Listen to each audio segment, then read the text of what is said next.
Bonjour, nous revoilà de nouveau dans la classe de français, le français au collège Programme Marocain.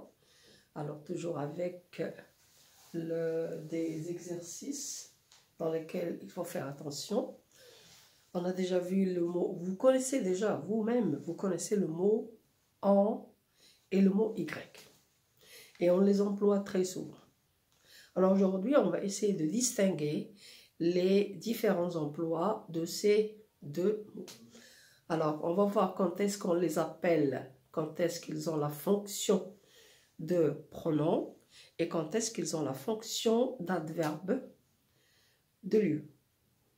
Oui? Bien. Alors, regardons la première partie. On a la phrase « Il me présente son projet, il a beaucoup parlé de ce projet ». Dans cette phrase, il y a la répétition d'un mot. Et bien sûr, il faut toujours employer des pronoms pour éviter la répétition. Et on va voir où est-ce qu'on va mettre ce pronom. Il me présente son projet, il a beaucoup parlé de ce projet. La répétition se trouve dans la deuxième partie de la phrase. Il a beaucoup parlé de ce projet. Alors là, quand, et il a quelle fonction là, le mot de ce projet?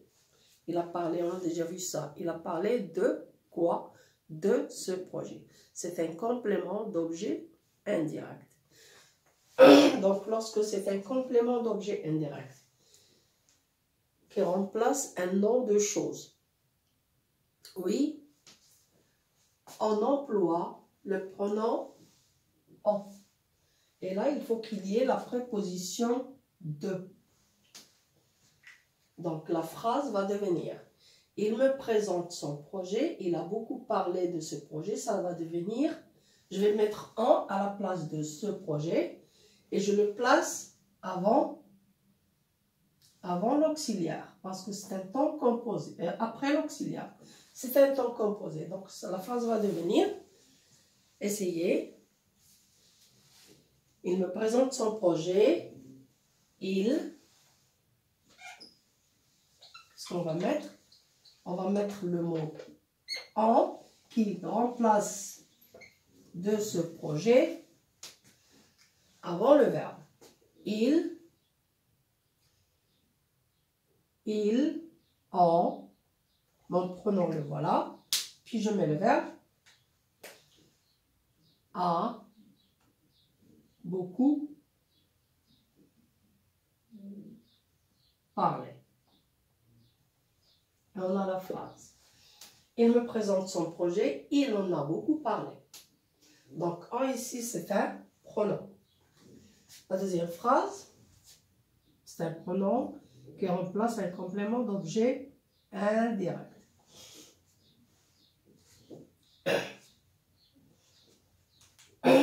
En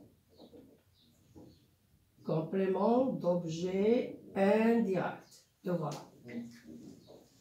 La deuxième phrase. De la confiture, il n'y a plus de confiture. La répétition se trouve dans il n'y a plus de confiture. Donc, je vais remplacer de confiture. Quelle est la fonction du mot de confiture? Il n'y a plus, je pose la question après le verbe, on a déjà vu ça. Il n'y a plus quoi? De confiture. C'est un complément d'objet direct. Mais il y a la préposition de. Donc, lorsqu'il y a la préposition de avec le déterminant la confiture, de la confiture, c'est un déterminant partitif, on a déjà vu ça. Et comme la phrase est négative, on dit de confiture. De là devient de dans la phrase négative. Donc la phrase va devenir de la confiture et je mets le pronom avant le verbe. Voilà le verbe. Donc c'est là où je vais mettre le pronom. Pour éviter la répétition de confiture. Il n'y en, voilà le pronom, et je mets mon verbe. Il n'y en a plus. Il n'y en a plus. Donc dans les deux phrases, en est est la fonction de complément d'objet. Là, il est indirect et là, il est direct. La deuxième phrase. Ce projet est intéressant, je pense à ce projet. La répétition se trouve à ce projet. Et là, j'ai la préposition, je n'ai pas la préposition de, j'ai la préposition à. Ben voilà. Alors, quand j'ai la préposition à et que c'est un complément d'objet indirect, je remplace le complément d'objet indirect, nom de chose par le pronom Y. Donc, la phrase va devenir, ce projet est intéressant, et je vais le mettre là, le pronom. Je pense à ce projet. Donc, ça va devenir, et j'enlève la répétition. Voilà ma phrase. Regardez là. Il y a E et Y. Ce sont des voyelles. Quand il y a cette rencontre, on supprime la première voyelle et on met l'apostrophe. Donc, ça va devenir j'y pense. Ziet, ce projet est intéressant, j'y pense. Donc là, dans ces exemples, en et Y, ce sont des pronoms. Ce sont des pronoms.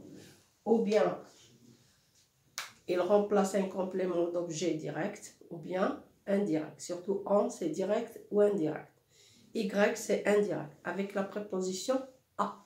On passe au deuxième tableau, et on a « Mon père est en France, il revient de la France demain ». La répétition, c'est « de la France ». Et de la France, c'est quelle fonction? Oui, c'est un complément circonstanciel de lieu. Complément circonstanciel de lieu.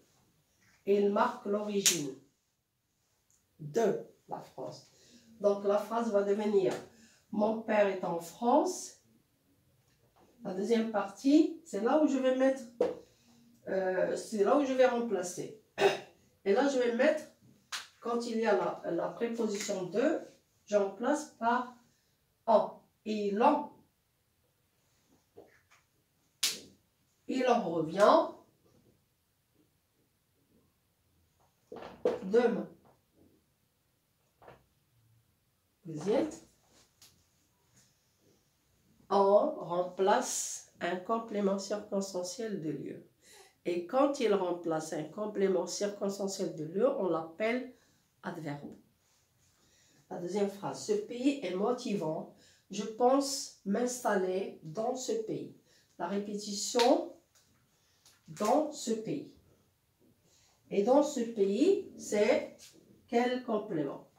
C'est un complément circonstanciel de lieu. Complément circonstanciel de lieu. Donc, je vais dire, ce pays est motivant, et il n'y a pas la préposition de. Oui? Ce pays est motivant, je pense, et je mets le pronom avant le verbe installer, parce que dans ce pays, c'est le complément de installer. Je pense, je vais mettre le mot ici. Je pense m'y installer. Donc, ce pays est motivant. Je pense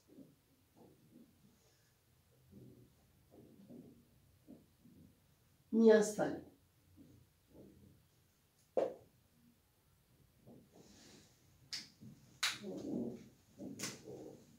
Le voilà, le mot. Alors, dans ces deux exemples, le mot Y et le mot en remplacent un lieu. Donc, ce sont des adverbes. Et on va le mettre égal adverbe. J'espère qu'on a distingué le mot Y et en quand ils sont pronoms et quand ils sont adverbes. À la prochaine fois. Faites attention.